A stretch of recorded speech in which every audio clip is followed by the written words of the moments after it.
Hey everyone. In this video, I want to talk about why you should ask less questions when you're getting to know someone. I know that this sounds a bit counterintuitive because you're probably thinking, how the hell am I going to get to know someone without asking questions? Well, I'm not saying you should never ask questions, but that you should ask less questions. Because when you ask too many questions, it can feel like an interrogation. I've been in those scenarios where a woman is just asking question after question. It's usually more on online dating than when you're actually in person. But I don't like it. I don't like being asked a ton of questions. I prefer when a woman is more secure in herself and she's not constantly trying to find an excuse to make the conversation continue, which can be a crutch of asking a lot of questions. So instead of doing that, and also questions can break the flow of a conversation, so that's another downside.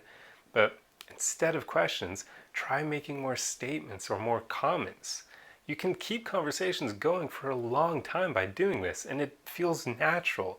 It doesn't feel like you're trying to force things, whereas if you're always asking questions, it feels kind of forced. It's like you're not allowing the conversation to just evolve over time. You're trying to steer it in a certain direction and you're trying to keep it going with questions. And we've all been in those situations where we like someone and we're trying to get to know them and we run out of things to say. And in those moments, we feel like a question is the right way to keep the conversation going.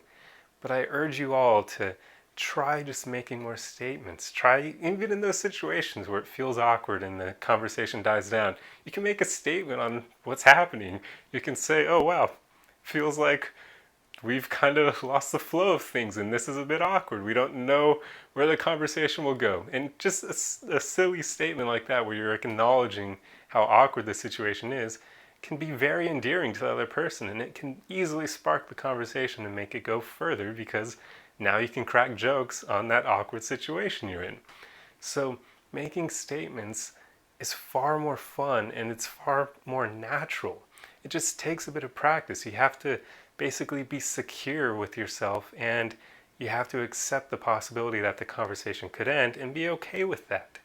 Because when we get attached to an outcome where we want the conversation to keep going until maybe we secure a second date or whatever it may be, then we can force things to try to get that outcome and it's no longer natural. We're being inauthentic. So try making more statements. It's just one of those things where an example would be if somebody is talking about something they're passionate about, usually we can tell, right? You can see their eyes light up, they start speaking more quickly, maybe they're smiling more. There are just so many telltale signs of somebody being passionate about something.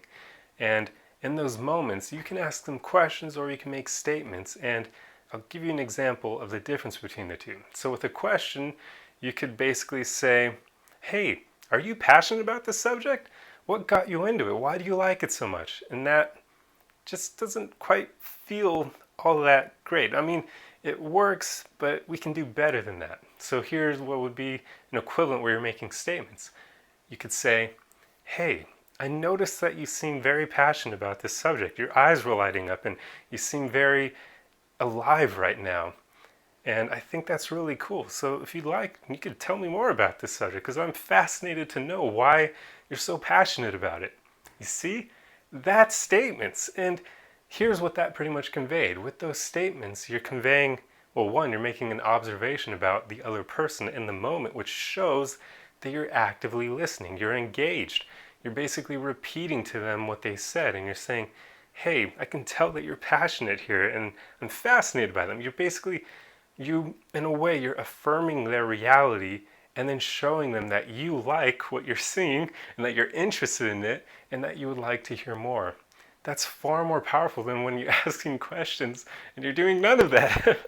So I hope that you can see why statements are far more powerful in conversation than asking questions.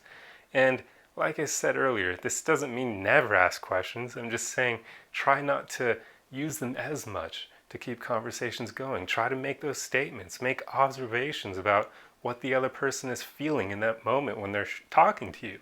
And just a little quick tip here about dating. So if you don't care about dating, if you're in a relationship, you can end the video here.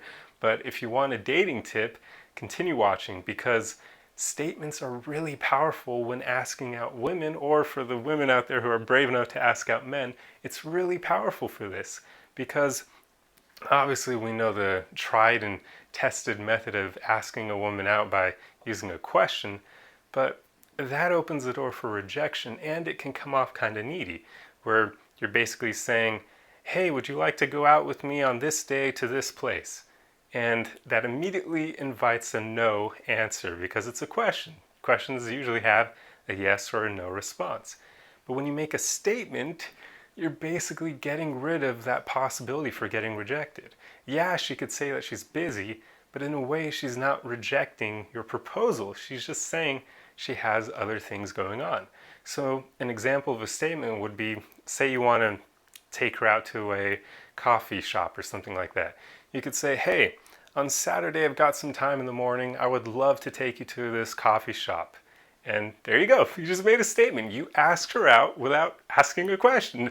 You basically invited her out on a date without using a question. It's super powerful. So I urge all of you guys out there, when you ask women out, don't use questions. Use statements. Make or present an invitation to her. Tell her that you're going to be doing this thing on this day and that she's welcome to join you, that she's invited to join you. But don't ask a question because there's just that neediness behind it, and it opens the door to rejection. With statements, she can tell you she's busy, and hopefully if she's interested in you, she'll throw out another date or another time that works for her, and that tells you that she's interested, so that's a good sign. And if not, then oh well, move on to other women who are actually going to choose you, which is a very great thing. So I hope you can see now why statements are so much more powerful than questions.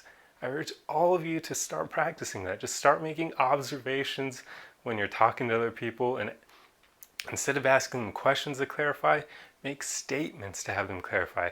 Tell them that you can tell that they're passionate about something and that you'd like to hear more. That sort of thing. And you can even watch videos and practice this. For instance, you can rewatch this video and see how I'm very passionate about what I'm talking about and kind of notice the visual cues that go along with that. And then you can practice where when you're actually with someone, you can then make those clarifying statements to get more information about them. Anyway, I hope this video helped you, and I'll see you guys in the next one. Arrivederci!